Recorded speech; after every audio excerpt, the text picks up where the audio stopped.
so many of you following this, the Hamburg man who had his pet alligator seized earlier this year telling me that he's not giving up on his fight to get Albert back, despite the gator now living in Texas.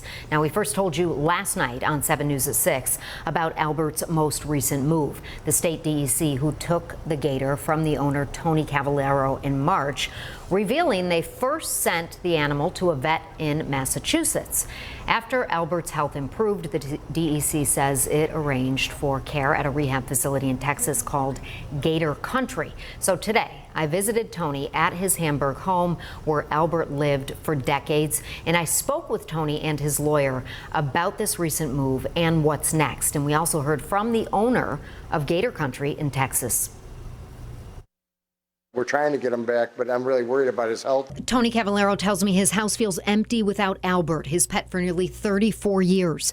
Albert was taken from this Hamburg home in March. That was the last time Tony saw him in person, but he says he is worried after seeing pictures of Albert, who's now in Texas. Albert looks, I know his expression, he's very, very sad and lost. I could see it in his face. The DEC first moved Albert to Massachusetts and recently moved him again, this time to Gator Country in Beaumont, Texas. It's advertised as a wildlife rescue service, charging admission for people to come see the animals, feed them, and get their pictures taken with some of them. They said he's in his own separate area while he rehabs, supposedly, but if you read the articles on it and the way I see them prating him, I'm really thinking that they're doing this as a money grab. I also spoke with Tony Cavallero's lawyer, Michael D'Amico, about the recent move. What do you know about the place he's in Texas? They charge admission. Their news story down there that I saw was billing him as the celebrity alligator from New York. The owner of Gator Country spoke with a reporter from KFDM in Texas. I know some people aren't happy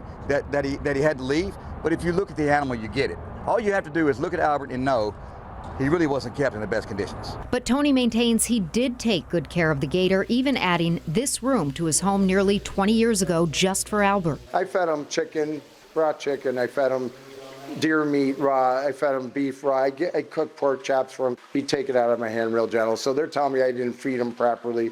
They lie so much. And Tony's lawyer says reports that his client's permit for the gator were denied are false. His permit was not denied, so it's still pending, which I know everyone's saying it was expired, but I don't necessarily believe that a pending permit is expired.